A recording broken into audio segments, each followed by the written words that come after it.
Camille, tu viens faire tes devoirs? Camille, je te parle. Oh, tes devoirs là, tu viens les faire. C'est à moi que tu parles? Je suis devant toi là. Tu veux que je parle à qui? Bon, tu arrêtes ton cirque là, tu vas chercher tes cahiers. J'ai pas envie de les faire. Je suis à peine en vacances et faut déjà bosser. Oui, et bah comme ça tu seras tranquille et ça sera fait. J'ai pas envie d'être tranquille. En plus c'est dimanche et c'est de l'exploitation agricole ce que tu fais. Tu sais ce que c'est une exploitation agricole au moins? Oui, je sais ce que c'est. C'est ce que tu me fais subir tous les jours de la semaine. Je suis comme une vache qui laboure un terrain tous les jours, tout le temps, en s'arrêtant jamais, avec pour seule récompense du blé à manger. Et c'est pas du tout le blé que j'aimerais avoir. Il y a des fois je me demande vraiment pourquoi je me suis pas fait ligaturer les trompes. Pour protéger les éléphants peut-être. Ça doit être ça. Très bien, les choses étant mises au clair, je vais retourner à mes activités principales. Bon Camille, t'en sais un. T'as une poésie tranquille tu la faire. Tu vas peut-être survivre, non? Non! Tu viens t'asseoir. C'est plus flashy que prévu. C'est pas vrai.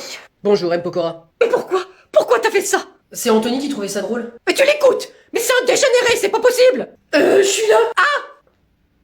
Bonjour Anthony. Je me demandais pourquoi tu n'appliquais pas tes idées brillantes à toi-même. Ben mes parents ils voulaient pas que je le fasse.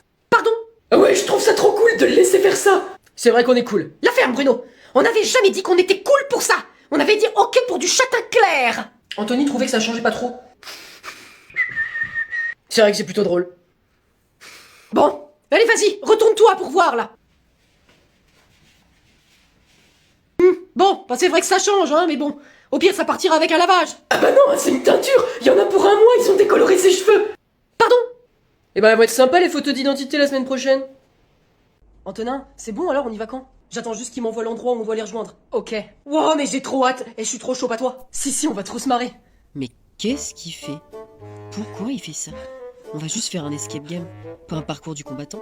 Bah quoi? C'est pour me donner du courage. Si tu le dis. Il y a des potes comme ça, ils font des trucs bizarres. Mais c'est pour ça qu'on les aime, non? Enfin, ça, c'était avant. Oh, ça y est, le rendez-vous. Alors, c'est où? Waouh, mais c'est vraiment paumé au milieu de nulle part.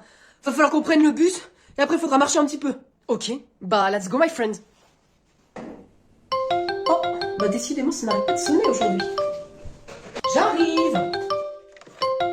Allô? Bonjour madame, excusez-moi de vous déranger, je suis madame Pimento, la professeure de mathématiques de Basile. Mais c'est pas vrai? Mais qu'est-ce qu'elle me veut encore, celle-là? D'accord, il y a un problème avec Basile madame? C'est-à-dire que ses notes ont considérablement baissé. Vous avez vu son dernier contrôle sur Pronote? Non, il ne m'a rien dit. Il a eu combien? 3 sur 20 madame. Je me demandais si peut-être quelque chose avait pu changer dans votre environnement pour expliquer une note pareille. Non, bah écoutez, absolument rien. J'élève seul mon fils. Il est toujours très gentil. Bon, il est un petit peu rebelle comme tous les ados, j'imagine, mais rien de plus. Il a peut-être de mauvaises fréquentations. Vous connaissez Antonin? Bien sûr que je le connais, ils sont toujours fourrés ensemble. Si vous voulez mon avis, On s'en fout de ton avis! il a une mauvaise influence sur Basile. C'est bien ce que je pensais.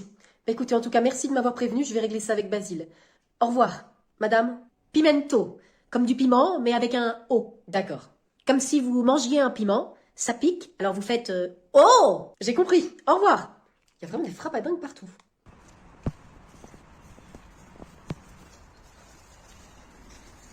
C'est encore loin, Antonin? Bientôt, on y arrive, là, 800 mètres. Je vais quand même appeler Basile pour savoir pour sa note de maths. Bah vivement qu'on arrive, hein. J'ai hâte de commencer. Tiens, c'est bizarre, c'est direct la messagerie. Ouais, mais on est vraiment paumé, il n'y a pas de réseau du tout. Ouais, bah faut pas que ça tourne mal, hein, cette histoire. Et je crois pas si bien dire. C'est là-bas, là. Oh, et on arrive avec 5 minutes d'avance. Le 17 juillet 1789, alors que la Bastille est assiégée, les nobles sont dans leur château et... Oh non, pas ça. Je vais pas pouvoir me retenir. Ça va pas, monsieur? Si, très bien, Émilien. Non, pas du tout, Émilien. Donc, je disais que les nobles... Avec ce que j'ai mangé hier, je crois que j'ai un doute sur la consistance de la chose. Monsieur, vous dites que les nobles, ils faisaient quoi? Donc, je disais que les nobles... Bah tant pis, je vais tout lâcher. Mais qu'est-ce qu'il a? Bah je sais pas. Oh, j'ai une idée. Je vais aller ouvrir la porte et me lâcher à l'extérieur. Allez, Il est vraiment de plus en plus chelou. le bruit du couloir devrait couvrir le mien. Vous avez pas un peu chaud? Ah moi j'ai une montée de chaleur, hein, pourtant c'est pas la ménopause. C'est sûr? Non, moi je suis bien. Très bien, voilà, maintenant t'es bien placé. Alors, je disais que les nobles qui étaient dans leur château... Vite, tous. Les nobles avaient des problèmes gastriques peut-être? Ok. Et bah maintenant, on va m'appeler le péteux dans tout le collège. Génial. C'est sûr que c'était pas la ménopause. Ok, c'est ici exactement. T'en es sûr? Ouais, il devrait arriver dans 1 minute 30. Je stresse un peu là. Et j'ai clairement vraiment de bonnes raisons. Moi aussi, mais ça va être trop cool. Bon, tu te rappelles des règles, hein? On cherche partout et surtout on discute entre nous. La communication, c'est important. Ouais, très important. Et pas de portable. Pas de portable? Ah ouais, c'est vraiment la débrouille. Et c'est un escape game, mec. Ah, mais c'est bizarre qu'ils me répondent pas, là. Il est bientôt 17h30, il doit être en ville, là. Pas vraiment, ma pauvre maman. Bon, je vais appeler Luigi, il lui a peut-être envoyé un message. Allô? C'est moi, Luigi. T'as eu Basile au téléphone? Non, pourquoi? Il te répond pas? Non. Et je tombe direct sur le répondeur, c'est vraiment bizarre. Ouais, effectivement. Bah écoute, il m'a pas envoyé de message. Je vais essayer aussi de l'appeler de mon côté. C'est gentil. On se tient au courant? Oui. Et t'inquiète, je suis sûre que tout va bien. Il doit encore être en train de traîner avec Antonin. Tu crois pas si bien dire. T'as raison, je dois sûrement m'inquiéter pour rien. Mais c'est qu'il se passe tellement de trucs en ce moment. Je sais, mais ça va aller. Bon, je suis désolée, je dois te laisser, je dois finir un boulot. Mais je te tiens au courant si j'ai des news, ok? Merci. À toute, Luigi. Hé, regarde, Antonin, il y a une voiture qui arrive. Ça doit être pour nous. Oh, que l'aventure commence. Et quelle aventure! J'ai vraiment hâte de raconter cette histoire à tout le monde. Enfin, si je m'en sors. Bonjour, monsieur. Tu me parles pas. Ici, c'est moi qui commande. D'accord, monsieur. C'était pas assez clair? T'as pas compris? Si, il a compris, je pense. Couvre-moi la tête de ces deux guignols et attache-les.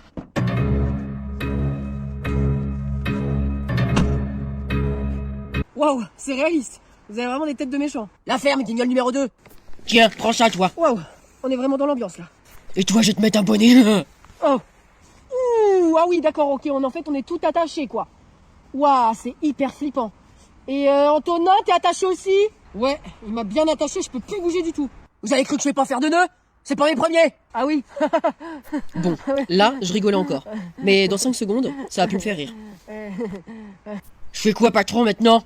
Je les mets où? Allez, foulez-moi dans le coffre. Comment ça, dans le coffre? C'est pas très soft, hein, tout ça. Tu penses que j'en ai quelque chose à carrer? Je suis payé pour enlever 2 gamins et demander une rançon. Tu crois que votre sécurité, ça m'intéresse? Oui, pour garantir la survie de l'entreprise. La survie. Moi, ça me fait pas du tout rire ce truc. Je comprends pas trop la blague, là. Allez, le coffre. Ok, attendez. Antonin, là, c'est normal de faire ça, c'était prévu? Je pense qu'il vaut mieux qu'on se taise, Basile. C'est toi qui as dit qu'il fallait communiquer. Taisez-vous les deux guignols ou je vous coupe les doigts.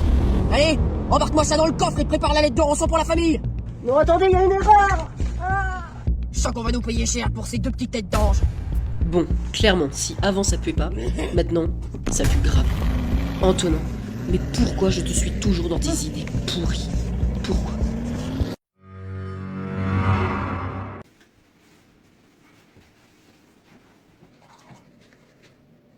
Ah, pardon, excusez-moi. J'ai dû me tromper de chambre. De quoi tu parles? Qu'est-ce que tu fous avec ton sac de couchage, là? On n'est pas au camping? Bah, quand je te vois te brosser les dents là devant moi, pourtant j'ai l'impression en fait qu'on est dans les toilettes collectives du camping. On comprend pas ce que tu dis, articule! Ah, mais t'es dégueu! Je disais! Tu me donnes envie de vomir! Je ne veux pas passer ma soirée avec un mec dans un duvet! Ouais, bah, moi j'ai pas envie de passer ma soirée avec une je sais pas quoi là, qui se crache dessus là. Pourquoi tu dors dans un duvet? J'aime pas dormir dans les draps des hôtels, des fois ils sont pas propres! Pourquoi est-ce que tu te craches dans la main? C'est de famille! Et c'est du dentifrice! C'est fait pour nettoyer! Très bien! Eh bah, content de voir que le week-end va nous rapprocher. De même, Franck Dubosc. Allez, rejoins-moi dans mon duvet. Non mais ça va, j'ai des limites quand même, hein, je suis pas dégueulasse à ce point. Salut Thibaut! Waouh! Mais qu'est-ce que tu fous encore là? Enfin, je veux dire, t'es encore là? Oui, je m'étais dit que c'était plus sympa que je reste pour m'habituer un peu. Sympa ce petit livre. T'habitues à quoi? Je comprends pas. Bah être là plus souvent. T'en as de ces questions. Dis donc, je savais pas que t'étais allé en Serbie. En même temps, on se connaît que depuis hier. D'ailleurs, j'ai mis mes affaires dans la salle de bain. Tes affaires? Oui, mes affaires. Je vais quand même pas me laver les dents avec la brosse à chiottes. Et j'ai retiré tes affaires du tiroir du bas pour me faire un petit peu de place dans le dressing. J'espère que ça te dérange pas. Ah, bah, écoute Laura. Dora, oui, comme le poisson, c'est mignon. C'est Dory. Peut-être, mais bon, vraisemblablement tu perds la mémoire comme elle. De quoi tu parles? Écoute, y a confusion là. Ah, je me suis trompée de tiroir. Tu voulais peut-être garder celui du bas pour tes chaussettes? Non. Enfin, ce que je veux dire, c'est que cette nuit, c'était cool. Mais nous deux, c'est planqué dans l'appart à t'attendre toute la journée. Vas-y, montre-moi où t'as mis mes chaussettes.